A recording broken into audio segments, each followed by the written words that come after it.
Today's episode is brought to you by Mazars. SoundCartel. Government grants can be a great way to establish or grow a small business. After all, they amount to free capital. But how do you go about applying? Or for that matter, even finding the grants that could be open to you? From SoundCartel, I'm Nicole Goodman, and this is Business Essentials Daily.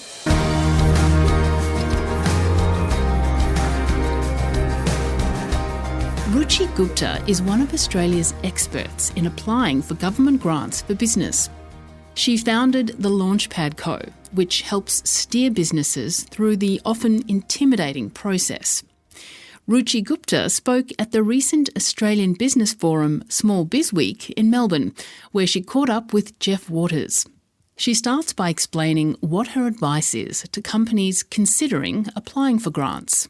I'm not surprised. Look, there's a lot of small businesses out there, and the whole idea of grants and tenders can be quite intimidating, especially as an owner who wears a lot of different hats, which is why we're in operation to take that headache away from you. Look, in terms of grants, knowing where to look is the first place. Not every business can warrant a grant. Grants are generally driven by government priority sectors. If you're looking at government funding, there are also not-for-profit that put the investments out there. There is private sector that puts the investments out there.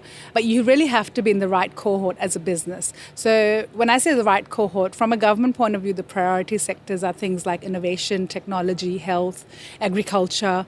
From private sector, you're looking at industry associations that put a lot of investment into art organizations, into sporting clubs, into not-for-profits and community welfare projects. So, for example, housing is a very big issue. So there's generally a lot of grant funding in that space. So the very first thing I would suggest to a business that is considering grant funding is getting in touch with a specialist who can guide you in terms of what grants there are out there. Just to scare you slightly, there are about 3,000 to 4,000 grants at any point in time. A lot of small businesses, unfortunately, don't know that because, the information's all over the place. It's not as readily available as one would think. So getting in touch with someone who can guide you in terms of, understanding your business and then guiding you in terms of where you need to go looking for funding is the first step. How difficult is it to apply for a grant like that? It is quite competitive. For every grant that opens up, you would be looking at 2,000 to 5,000 applications. So it's insanely competitive. What generally happens is there's a pool of funding available. So there may be 10 businesses, there may be 20, there may be 50 businesses that would get funding as long as they fit in within that pool, obviously, of grant funding that's available. So very, very competitive. Can you tell me, in a general sense, what sort of small businesses wouldn't qualify for grants? Look, there's generally not a lot of grant funding for startups. And the reason for that, or my understanding of that, is because the risk is too high. And why a lot of these businesses get moved or pushed towards a bank loan is because banks do their due diligence, right? And you know that a lot of the applications that get put in for a bank loan get rejected because either they don't have the potential or the risk appetite is too high, right? So startups generally tend to lose out. However, having said that, if you're in the right priority sector, there may be funding there. So like health, for example, there's a lot of grants that come out for health research. There's a lot of grants that come out for new technology development, innovation, things like that. So the fact is grants come and go throughout the whole year. So if you're not eligible for something right now, doesn't mean that you would not be eligible for something later. It's a matter of just keeping an eye out, being in the right area as a business and working with someone who can guide you. Like I said in there as well, having a farm, for example, does not automatically qualify you for a grant because agriculture is it's a priority sector for the government.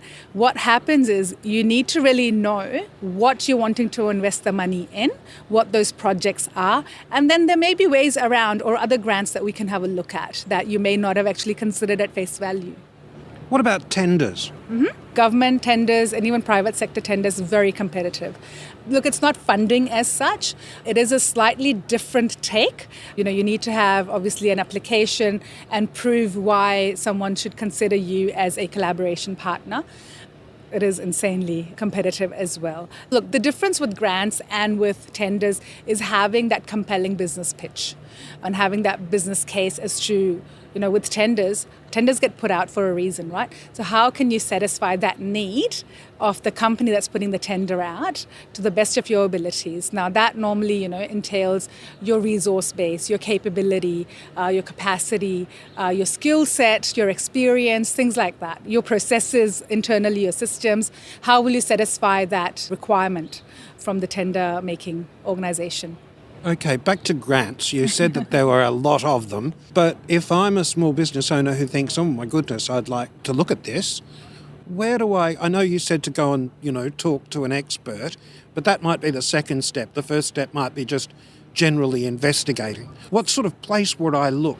So the very first place I would say is business.gov.au is a fantastic resource. It has a lot of information about government grants in Victoria. So that would be the very first place you look for. In terms of private sector investments and grants... Sorry, it's not just Victoria though. Does it cover the whole country? Yes, it does cover the whole country. If you jump on to the local website as well, so New South Wales, for example, Service New South Wales has a whole list of grants that you can apply through the state government. Same with Queensland. If you put in Queensland grants, the first thing that pops up on Google, amazing resource in terms of small business, how you set it up, what sort of grants are there. They also run grant writing workshops every now and then. So it's a really good place to start for government grants. And there's a lot of information. Private sector gets a little tricky, because that can be anywhere. So, you might need to jump onto the ANZ website or the CBA website and have a look at that. Budget Direct, for example, does a few. Ian Potter Foundation does a few. So it's really knowing where your business is at and who invests in those sorts of businesses. Just finally, how would you describe the whole, for want of a better term, grants industry at the moment? How is it going given the economic circumstances? Look, I think grants have been around for a fairly long time. I think they've really come to surface more so in the last couple of years due to COVID. There were quite a lot of grants that were put out by the government, obviously. Things have really shaken up with small businesses and the funding that has or has not been there previously. I think grants are getting a lot of airtime now.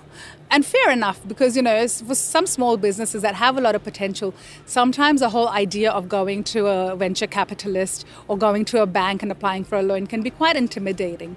If you're in the right sector, there may be funding for you, but I think it's really taking up shape. That was Ruchi Gupta, founder and CEO of the Launchpad Co.